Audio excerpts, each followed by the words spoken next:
Hi everybody, welcome back to Darlingbrough Model Railway. I'm Richard. Since my last video, I have been thinking a lot about what I'm going to be doing with the drawbridge section at the end of the shed. I did obviously ask for suggestions in my last video, and boy did you guys deliver. Thank you very much. I have had loads and loads of comments, feedback and suggestions on what I can do with the drawbridge section. First of all, I want to start off with a big thank you to both Andy Russell and David Clough. They have both suggested that I basically don't use a drawbridge section. Instead, I incorporate a drop-in section, one that I physically take out and remove and then obviously put it back in. Andy Russell has suggested that I use steel dowels and sleeves so that I can align the four corners of the drop-in section a lot easier. He also suggested I could use DIN plugs, and David Clough has also suggested just forget hinges and slides altogether. Thank you very much for that. I do really like the idea of using the steel dowels and sheaves to align it. That is a really good idea. It was my original plan to have a drop-in section when I brought the Rocky Bridge section into the shed originally. However, after playing around with that a little bit, I kind of feel that operationally it's going to be more troublesome and more difficult to actually kind of put it in. I do feel that there's also going to be the problem of storage when I'm not using it. Adam Crockett has suggested that I change the axis from a drawbridge section which swings up and down to basically one that swings in and out. He suggested that I use a kitchen cabinet hinge to swing the section out. Adam, I love the idea of the kitchen cabinet hinges. They're a really good idea. I hadn't thought of them. Obviously they are designed to take quite a bit of weight as well. Absolutely love that one. So really thank you very much. John from Barnston Camp Junction has been in touch, and he's suggested that one of the issues people have with their drawbridge is trying to get it lined up so that it's nice and level. What he has done in his is he's actually fixed it with a couple of springs to allow the levels to line up. John, absolutely brilliant idea. I have never thought of using springs. I can see how it would work, especially if you had one on each side, because you can get them nice and level. Really appreciate that. Definitely something that I'm going to be looking into for the drawbridge section that I'm planning.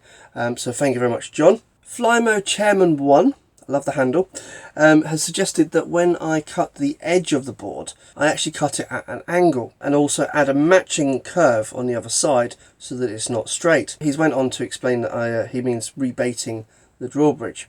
I think what he means is, rather than it being straight like so, trying to buff in, if it's at an angle, it would tie up easier. I think that's what he means. Anyway, now what I actually have done is I have actually added a bit of curve on the drawbridge section at the moment, just to kind of allow a little bit more movement so it's not like two solid straight lines rubbing up against each other.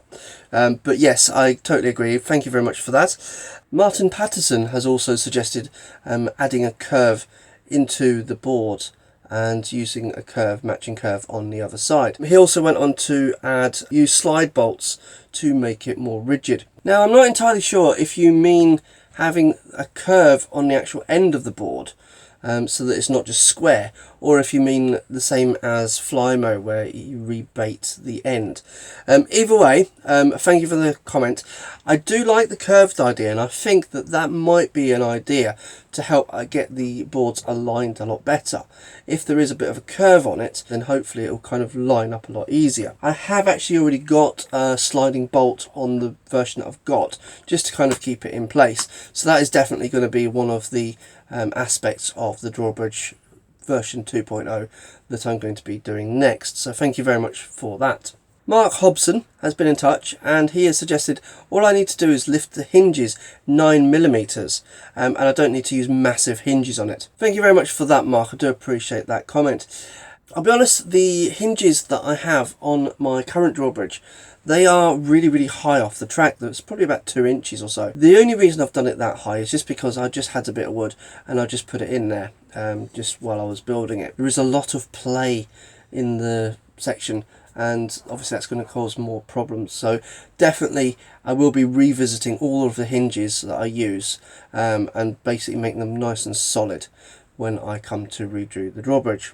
I would also like to thank John Warner at Piccadilly Model Railways. Dylan Shepherd and Simo D, who have all made the same suggestion that I check out Allan at Dragon Junction. The reason that you guys have all actually suggested that is because you've all made the same comment: use clear perspex or acrylic sheets, something that Allan at Dragon Junction has actually done in the past. It obviously would prevent any growing, swelling, shrinking in the sort of varying temperatures, because obviously I am in a shed, and also it will still provide the same amount of sturdiness for the drawbridge section. It would be very light as well, and it's a really good idea, so I am definitely taking that on board. Sadly, it appears that Dragon Junction Mark II is the next version of his YouTube channel. Apparently he had some issues and he's completely got rid of all of these old videos. However, I did get in touch with him. I sent him a message asking about the perspex drawbridge section that he's got, and he's actually been back in touch with me. He is going to be making a video in the near future, and he says that he's going to contact me once it's done so I can actually watch the video. I'm really interested in watching this video, Allan, when you get it up, so thank you very much for that as well in advance. And thank you to Simo D, Dylan Shepherd and John Warner, who have all recommended that I check it out. I also want to say a big thank you to Phil Rogers, who's been in touch with me. Phil has sent me a video. He's created a drawbridge section that's wired up to an actuator that actually raises the section up 800mm so that you can walk under it. I've got a small clip of it here just so you can watch.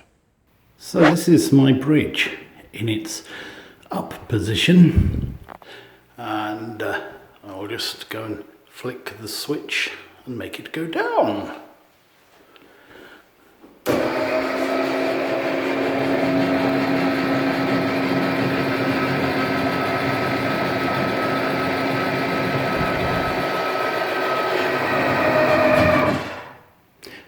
And there it is down. Now, I've watched that video several times now. That is the coolest drawbridge section I've ever seen. It is awesome. I love it, absolutely love it. Really appreciate obviously that you use it for a specific reason, and that you've incorporated it into your layout. I would love to have something like that in this shed. However, I really feel that something like that would be totally over engineering it for my layout. But Phil, thank you very much for getting in touch and sending me the video. Really appreciate it. It's mind-blowing. So thanks once again for all of the comments, suggestions and feedback. I really do appreciate it. If you do send me a message through YouTube, I will respond. Every single comment I've received, I have replied to. I do appreciate it. And yes, it is me that's replying to them. I've not got a bot or anything like that, so...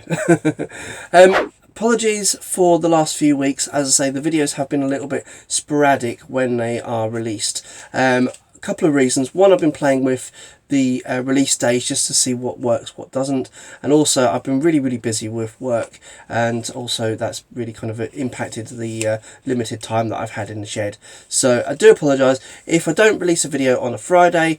It should either be on a Saturday or hopefully Sunday at the latest. So I do apologise if you're waiting for a video on a Friday. So there will be one, I promise. Don't forget, obviously you can like and subscribe.